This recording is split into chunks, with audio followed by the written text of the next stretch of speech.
What is going on, everybody? Welcome back to the channel. Tonight we're going to talk about changing your rear axle fluid if you have a Sterling 10.5 or if you have a Dana M275. Check this video out, find out what fluid you're going to use and how to change your rear diff fluid. Alright guys, let's do this.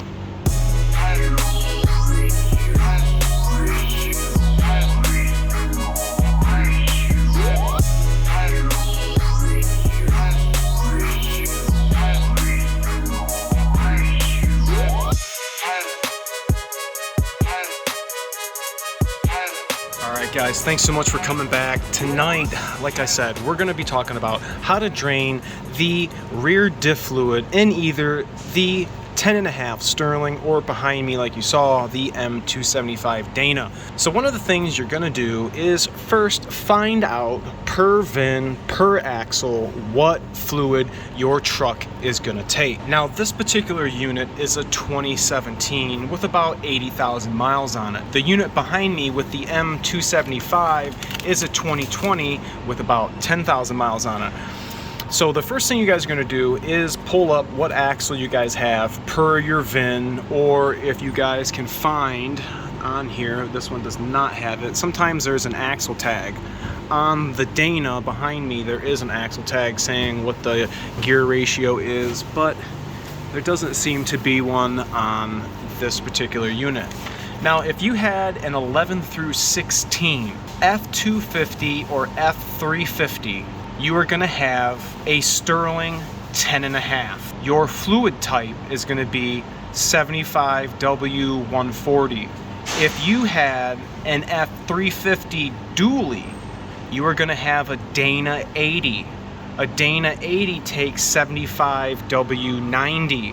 If you had the big boy 450 or 550s, you're going to be the Dana S110 or the Dana S130. And the difference between those two axles are the axle shaft splines. There's more on the 130 than the 110.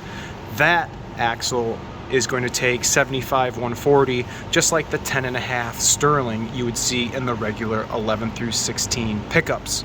Okay, moving to the Superduty. This started in 2017. There are only 3 axle choices for a 17 and up.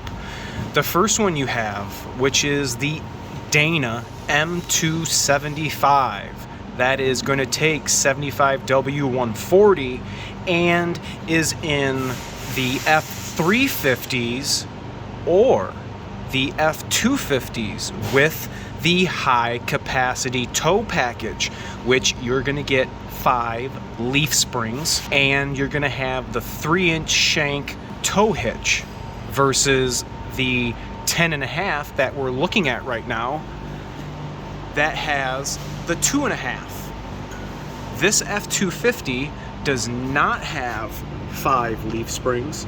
This does not have the high capacity tow package, which would only allow this to tow 15,000 pounds.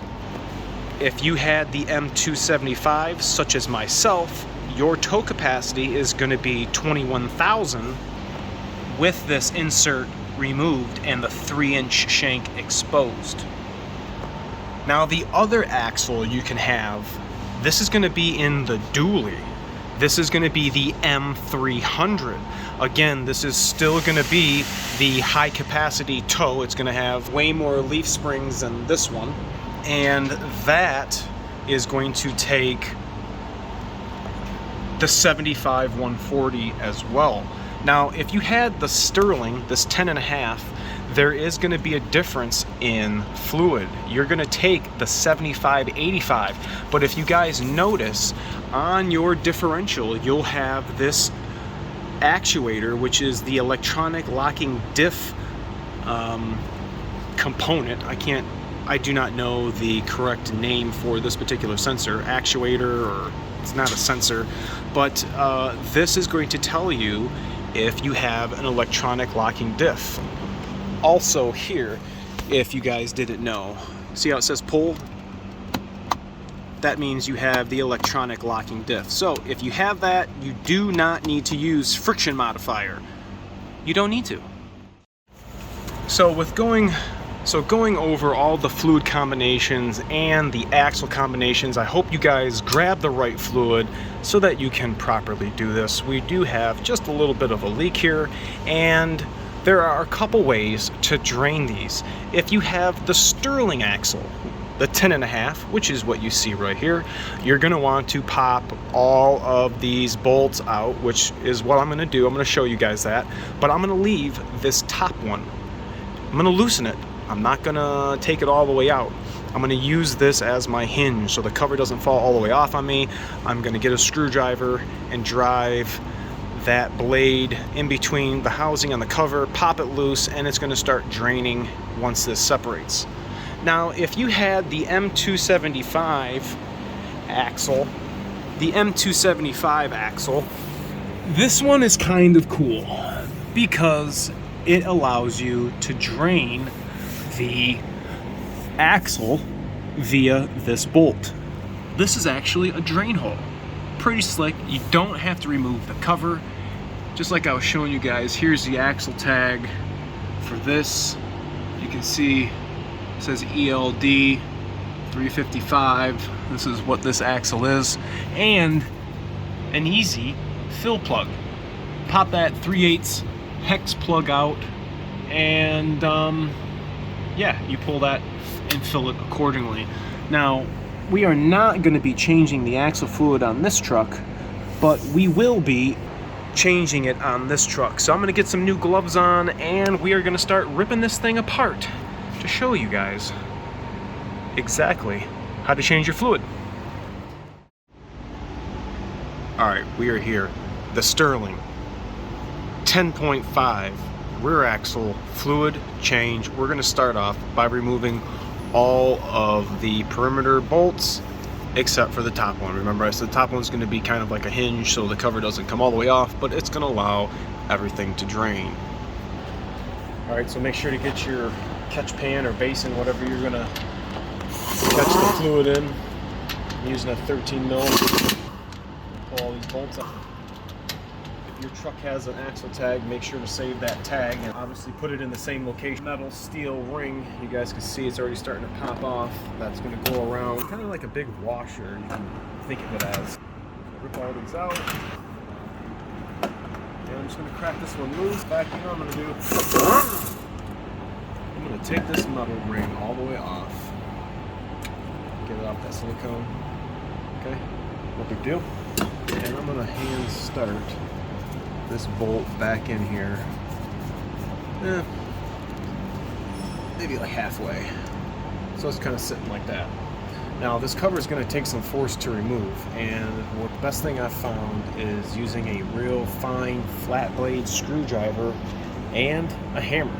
So if you guys have a better way of doing this, let me know in the comment section if you guys have a better method. I'm going to start off right at this flat spot here. See if we can get a better lighting. And I'm going to kind of aim for that. I'm using a real thin flat blade screwdriver and a ball peen hammer. And I'm just going to try to get the screwdriver in between that cover and the housing.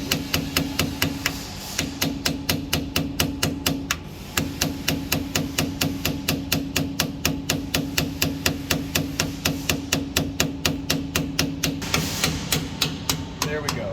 Okay, I'm getting behind it. You guys can see the screwdriver is now in there. It will start leaking. Let's pull the basin back underneath. Some swinging room. So guys, this is what you're going to do. You're going to separate your rear diff cover. Okay, you guys can see the color of that fluid. I can't tell you what it smells like, but you all know that rear axle fluid smells awful. I can't imagine anybody out there actually liking the smell of it. If you do, let me know. It would be something to talk about. Might be something wrong with you. But there it is, fully popped. You guys can check it out. That's exactly what yours is going to look like. We did leave that one bolt up top. Probably right now I would say we have about 60% of the cover still suctioned or glued to the axle housing, and it will not fall off because that bolt is holding it up there at the very top. So now everybody's going to be wondering, let's pull that cover all the way off so we can see what the damage is at 83,000 miles. This is his first diff service. This is one of my followers out there. Thanks, buddy, for reaching out to me. But yeah, just grab a hold of the cover and pull that silicone off with the cover. Here's the inside. Okay. And then, yeah, there's the meat and potatoes right there. This is what it's all about. Reach down in here. You guys can see what the fluid looks like. Stinks. So really the next step for you as the owner who is trying to complete this maintenance, you got a couple things you can do. You can try to get as much fluid out as possible, and that's just kind of doing what I'm doing. I wouldn't recommend brake cleaning or doing anything like that. Now remember the ring gear, this is the 10.5 Sterling. So that's talking about the diameter of the ring gear, this right here. So we got 10.5 inches from this side to the other side. This is the light duty, non-heavy tow capacity package axle that you get. But yeah, getting back to getting the fluid out, this is pretty much all you're gonna do is just try to get exactly what I just said, all of the fluid out. Leaving it draining for an extended period of time isn't going to get any more fluid out. Can't really use a sucker because, I mean, it's like only that much worth of fluid down in here that I'm just kind of trying to slosh over the side here. But yeah, the next phase is going to be cleaning phase. We're going to not use an abrasive Rolock sander disc whizzer wheel. We are going to use a razor blade and a red Scotch-Brite pad, and we're going to clean all this by hand. I'll show you guys the setup that I'm going to use real quick. I'll show you briefly what I do to clean it, and then I'm going to speed that process up, and we're going to fast forward. Alright guys, so this is my setup, and if you guys want to check out, I don't know if you guys can make that out, but this is Scotch-Brite. Looks like AVFN. It could be a P, I can't tell. 7447 Pro 3M. If you guys want to try to find these, I love these for doing front covers, cleaning upper oil pans, but I like to break it up into fours. And then let's come back to that rear axle. So after getting all the loose silicone that's been splooged out the side for quite some time, get all the big stuff off. Okay, I'm just going to go ahead and razor blade just as much as I can of the big material off like this. What I'm going to do when I get to the top, I guess I can do it now, I didn't want it to be in my way, you guys can get some paper towel, or you can get some shop rags, whatever you want to do, but there's going to be some debris falling from above, and it would be kind of a smart thing for that knot to get all into places that you cannot get to. So this is what I'm going to do. I'm going to keep rolling this same procedure until this whole surface is clean. And yeah, why don't you guys follow along and go clean your truck too. Alright, we'll see you in the next shot. We are at the cleaning stage. If you guys cannot prep the cover or the axle housing with these, then get some isopropylene alcohol and make sure to use a liberal amount on the surface of the cover that is going to be getting silicone applied to it. You want to make sure after cleaning this, which is what I did, we skipped ahead. We cleaned it with razor blades, we cleaned it with the whizzer wheel. There's no moving parts in here. Cleaned it all out. Brake cleaned the back and the front, the outside and the inside. And we're going to do the same thing on the axle housing. This is all it is a baby wipe. That's what we call it. This is a metal surface prep wipe. ZC31B. Make sure to pick them up at your local dealer. They are expensive, but they work awesome, ensuring that your surfaces are prepped for silicone. Now, you guys saw me talk about the use of the correct silicone that I recommend in your diesel. That silicone is what we are going to be using tonight. TA31 in the caulk tube.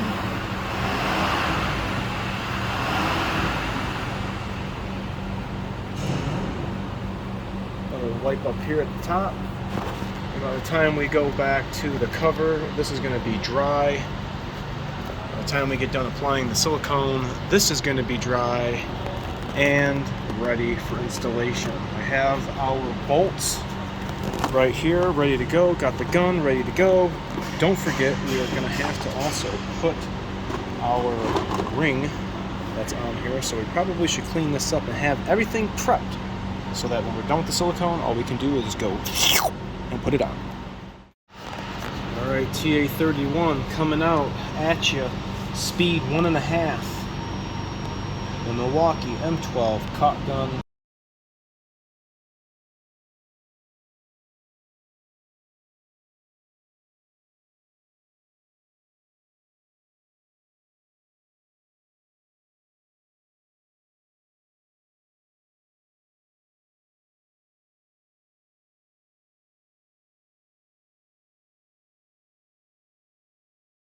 Okay, we are fully applied with silicone, and we are going to go to the axle. This is exactly what you guys are going to have to do.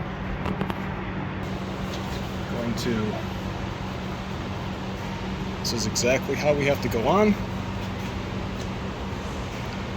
Line up the holes. No biggie. It will want to slide down on you, so be prepared to hold it. Okay, I'm going to put this on. Sweeble wobble that on.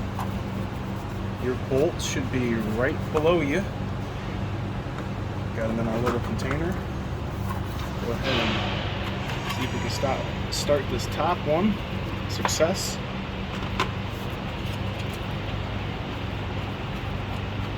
Success. Alright, 2 are started. I don't have to hold the cover no more. I am using air. You guys may not have air, may be using electrics.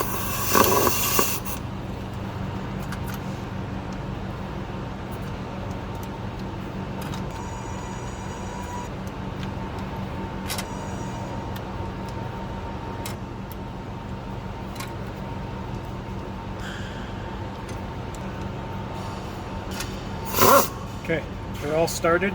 These are not lug nuts. I'm just going to hammer them down until they're tight. Look in the comment section. I'm sure somebody's going to post a torque spec. I know when they're tight.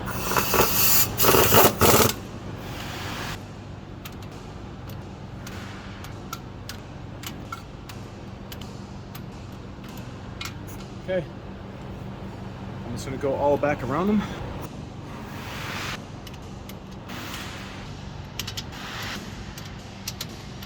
Look it up. See, we didn't get. I'm not going more. I'm squeezing the trigger the same amount as I did in the very beginning. It's just the bolt's going to tighten more. It's going to. If not, you know it's tight. Socket. It's not spinning.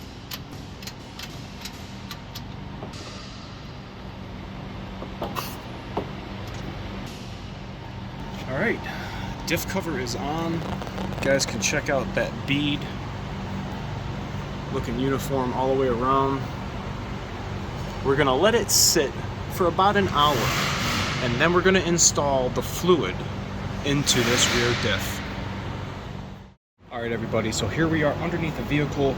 We have the diff all set up, and unfortunately, I'm not going to be able to show you how to fill it all the way because I have still some repairs to complete on this. I need to put a pinion seal, which I'm going to show you in an upcoming video, as well as front diff fluid replacement. So I'm just going to install one quart here, and I'm going to show you my method for installing that. When you guys get to the part where you're going to be reaching capacity, you're going to keep filling it until you get just a little dribble coming from out of the diff fill plug. It is a 3/8 drive square on this plug. Here's the magnet, not the rust that was on there. You guys can see there's a little bit of stuff. It still has a good amount of thread locker on here, so we're going to just leave that on here. Clean this magnet off, and over here on the bench I've already gotten set up my other Harbor Freight pickup that I did not show you guys, but in the transfer case video you guys saw what we went and bought at Harbor Freight, and this one is just for the quart application. I really like it. It has a hose clipper on her thingy, so especially this stuff doesn't spill out and drain out all over your workbench or shelving units. We are going to be using the 7585. Now this fluid changed from 75-140 from the model years before 17, but now 2017 and beyond, if you have the 10.5 Sterling, 7585 is what you're going to be using. Now unfortunately, this is the new jug, new quart. You guys can see the difference.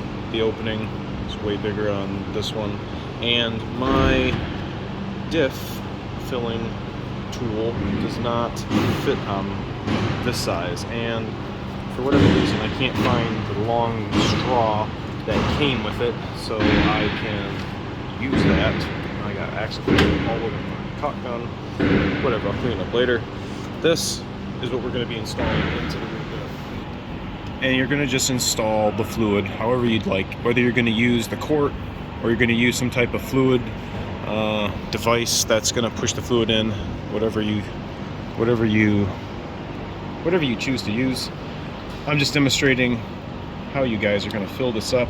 I don't want to fill it up all the way because I still have a repair to do. A pinion seal is leaking, so I want to leave this dry, and stay tuned for pinion seal replacement on this axle in a future video. Tell me what you guys think about this in the comment section below. If any of you guys have ever had to replace or refill your rear axle fluid using the correct fluid, let me know in the comment section. Are you guys using Motorcraft? Are you guys using something else? I bet you a lot of guys are going to say you need to switch to the Banks cover. Banks, let's check out one of your covers. Get it out to the channel and let's talk about it. Thanks so much for watching. Remember to like, comment, sub, share, and I'll catch you guys all next time.